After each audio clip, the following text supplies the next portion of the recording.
নমস্কার বন্ধুরা, welcome to ST unique sports. বন্ধুরা, এই ভিডিওতে আমরা কথা বলবো ট্রান্সফার নিউজ নিয়ে, তার সাথে সাথে আমাদের জাতীয় দল নিয়ে কথা বলবো। কারণ জাতীয় দলের কিন্তু একটা টুর্নামেন্ট রয়েছে, ছোট্ট টুর্নামেন্ট। তো সেই টুর্নামেন্ট খেলতে কিন্তু এবার প্লেয়াররা রওনা দিতে চলেছে। কবে কোথা থেকে ট্রেনিং শুরু হচ্ছে, কবে জাতীয় দলের ম্যাচ রয়েছে, সেগুলো নিয়ে কথা বলার সাথে সাথে কিছু ফুটবল আপডেট নিয়েও আমরা কথা বলবো এই ভিডিওতে।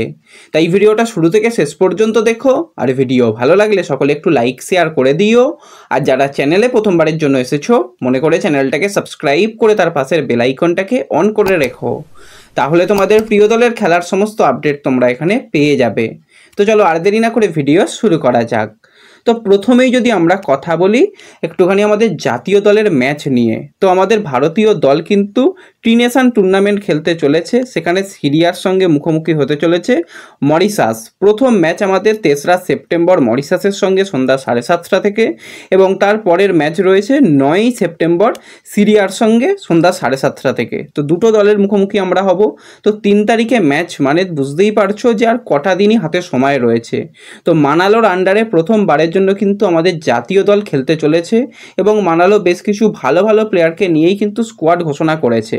কিন্তু স্কোয়াডের মধ্যে যেই প্লেয়ারটার নাম নেই সেটা কিন্তু কেউই মেনে নিতে পারছে না, সেটা হচ্ছে গোলকিপার ভিশাল কাইত।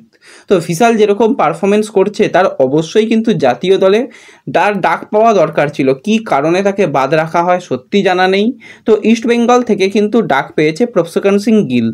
তাকে ডাকার একটা কারণ রয়েছে, কারণ সেই ইয়াং প্লেয়ার, তাকে আস্তে আস্তে তৈরি করা হবে ভবিষ্যতের জন্য। কারণ গুরপ্রীত তার অনেকটাই এজ হয়ে গেছে, হয়তো আর কয়েকটা বছর গুরপ্রীত খেলবে, তারপর সে হয়তো আর খেলবে না জাতীয় দলের হয়ে।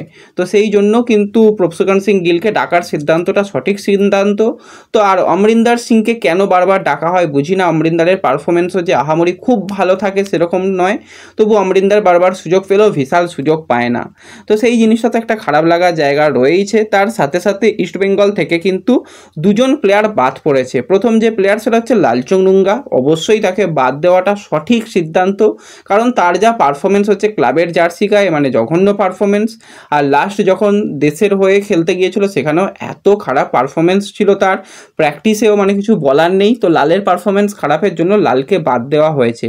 কিন্তু যেই প্লেয়ারকে বাদ দেওয়ার সিদ্ধান্তটা আমার মনে হলো খুব একটা সঠিক নয়, সেটা হচ্ছে ডেভিড। তো ডেভিড কিন্তু একটা তারকা প্লেয়ার হয়ে ওঠার তার সমস্ত গুণ রয়েছে। একদম বক্স স্ট্রাইকার বলতে যেরকমটা বোঝায়, কোনো রকম উইঙ্গার বা কোনো রকম অ্যাটাকিং মিডিওতে তাকে ব্যবহার করার প্রয়োজনই নেই। তাকে যদি ঠিকঠাকভাবে আমরা একদম স্ট্রাইকার হিসাবে ভাবি তাহলে কিন্তু অবশ্যই একটা ভালো অপশান। এর আগেও কিন্তু ডেভিড জাতীয় দলে ডাক পেলেও এবারে তাকে বাদ রাখা হয়েছে। সুহেল বার্ড মোহনবাগানের প্লেয়ার, সেও কিন্তু একদম প্রপার স্ট্রাইকার, তাকেও কিন্তু ডাকা উচিত ছিল। তো এই জিনিসগুলো হয়নি। যাই হোক, বাদবাকি যে সমস্ত প্লেয়ারদের ইস্টবেঙ্গল থেকে ডাকা হয়েছে তার মধ্যে কিন্তু নন্দ মহেশ তো রয়েছে, তার সাথে সাথে জিকসান এবং আনোয়ার আলী এবং প্রফসকান সিং গিল। তো এই 5 জন প্লেয়ার কিন্তু ইস্টবেঙ্গল থেকে রয়েছে। মোহনবাগান থেকে তো একাধিক প্লেয়ার রয়েছে, থাপা, সাহাল, সুভাশিস রয়েছে, আশিস রায়কে সুযোগ দেওয়া হয়েছে, আপুইয়া রয়েছে, লিস্টান মানভীর রয়েছে। তো ভালো ভালো প্লেয়ারদের নিয়েই কিন্তু 2 প্রধান থেকেই বেশিরভাগ প্লেয়ার জাতীয় দলে শিবিরে যোগদান করতে চলেছে। ডুরান্ট কাপের ফাইনাল কালকে রয়েছে, কাল থেকেই কিন্তু জাতীয় দলের প্রস্তুতি পর্ব শুরু হয়ে যাচ্ছে। যে সমস্ত বাদবাকি প্লেয়াররা ছিল তাদের কিন্তু কালকে থেকে নিয়েই প্রস্তুতি শুরু করে দিতে চলেছে মানালো হায়দ্রাবাদে। তো হায়দ্রাবাদে কিন্তু কাল থেকেই ট্রেনিং সেশন শুরু হয়ে যাচ্ছে। ইস্টবেঙ্গল থেকে কিন্তু এই 5 প্লেয়ার জাতীয় দলে সুযোগ পেয়েছে, তো তাদের জন্য অনেক শুভকামনা রইল। তারা ভালো ফুটবল খেলুক, প্রতিটা আমাদের প্লেয়ার ভালো ফুটবল খেলে প্রথমবারের জন্য কিন্তু মানালোর আন্ডারে একটা ট্রফি জিতুক। প্রথম ট্রফিটা মানালোর আন্ডারে অবশ্যই জেতা উচিত, এবং পরবর্তী সময় আশা করা যায় যে মানালো অনেক ভালো কাজ করতে পারবে আমাদের জাতীয় দল নিয়ে। তো এরপরে যদি আমরা চলে আসি একটুখানি ট্রান্সফার আপডেটের দিকে, তো একজন ইয়াং প্লেয়ারকে নিয়ে কিছুদিন আগেই কথা বলেছিলাম, যে 23 বছর বয়সী ভারতীয় লেফট ব্যাকের প্লেয়ার সিচু সিবি চেন্নাইন এফসির সঙ্গে যুক্ত থাকলেও কিন্তু সে চেন্নাই ছেড়ে দিয়েছে, চেন্নাই তাকে ছেড়ে দিয়েছে, এবং সে ফ্রি প্লেয়ার হয়ে যাচ্ছে। ইন্টারকাশির অফার রয়েছে, ইস্টবেঙ্গলও কিন্তু চাইলে তাকে রিজার্ভ টিমের জন্য নিতে পারে, কারণ বিনো জর্জের আন্ডারে কিন্তু কেরালা ইউনাইটেডের এই সিচু সিবি খুব ভালো পারফরমেন্স করেছিল জেসিন টিকেদের সঙ্গে।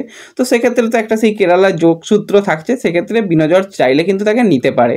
কিন্তু তার সামনে এত বড় সুযোগ এসেছে, কিন্তু তার সেই সুযোগটা কাজে লাগানো উচিত। তাকে ইন্টার কাশি কিন্তু 2+1 ইয়ার ডিলে সাইন করাচ্ছে।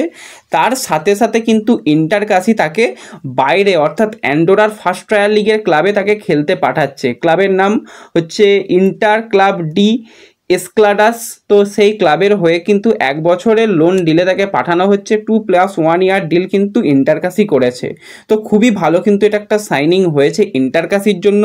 এবং যত আমাদের ভারতীয় প্লেয়াররা বিদেশে গিয়ে ফুটবল খেলতে পারবে ততই ভালো আমাদের প্লেয়ারদের জন্য। কারণ আমাদের প্লেয়াররা ওই সব সময় আইএসএল খেলবো, আই লিগ খেলবো না করে বিদেশের second tier league, third tier লিগেও যদি খেলে আসে তো অনেকটাই অভিজ্ঞতা পাবে।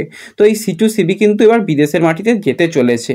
এর আগেও আমরা দেখেছি অনেক প্লেয়ারকে কিন্তু অনেক ক্লাব বিদেশে পাঠিয়েছে। সঠিক সিদ্ধান্ত, ইয়াং প্লেয়ারদের যত বিদেশে পাঠানো হবে ততই ভালো। তো এরপরে আমরা একজন গোল মেশিনকে নিয়ে কথা বলবো। কালকেই তোমাদের জানিয়েছিলাম 30 বছর বয়সী স্প্যানিশ সেন্টার ফরওয়ার্ড প্লেয়ার জেসুয়া জ্যামিনেজকে কিন্তু কেরালা ব্লাস্টার্স একদম চূড়ান্ত করে ফেলেছে। অফিসিয়াল কনফার্মেশন আসতে চলেছে। তো 7.2 কোটি টাকার প্লেয়ারকে কিন্তু 2 বছরের চুক্তিতে কেরালা ব্লাস্টার্স আজকে অফিসিয়ালি ঘোষণা করলো। তো ডিমির পরিবর্তে কিন্তু জেসুয়া জ্যামিনিজকে নেওয়া হয়েছে। তো জ্যামিনিজ কিন্তু খুবই ভালো প্লেয়ার। এর আগে কিন্তু জর্জে অটিজ যে প্লেয়ার এফসি গোয়াতে খেলে গেছে, তার সঙ্গে তার খেলার অভিজ্ঞতা রয়েছে। মুম্বাই সিটি এফসি এবং এফসি গোয়াতে লেফন্ডরে খেলে গেছে, তো তার সাথেও খেলার অভিজ্ঞতা রয়েছে। তো একজন ভালো প্লেয়ারকে কিন্তু সাইন করিয়েছে কেরালা। তো দেখা যাক সে কতটা ভালো পারফরমেন্স করে। এর সাথে সাথে একটুখানি যদি আমরা মোহামেডানকে নিয়ে কথা বলি, তো মোহামেডানের আজকে সন্ধ্যা 6:30 থেকে খেলা থাকার কথা থাকলেও অফিসিয়ালিভাবে মোহামেডানের তরফ থেকে জানানো হয়েছে যে রাত 8টা থেকে খেলা হবে। আর খেলা দেখার সমস্ত ব্যবস্থা কিন্তু তোমরা এই চ্যানেল থেকে পেয়ে যাবে। তার জন্য চ্যানেল অবশ্যই সাবস্ক্রাইব করে রেখো, ফেসবুক পেজে জয়েন হয়ে রেখো, তাহলে কিন্তু তোমরা লাইভ ম্যাচ সহজেই দেখতে পাবে। তো এই ভিডিওতে এটুকুই আলোচনা করার ছিল। ভিডিও ভালো লাগলে লাইক শেয়ার করে দিও। তো দেখা হচ্ছে পরবর্তী ভিডিওতে। ধন্যবাদ।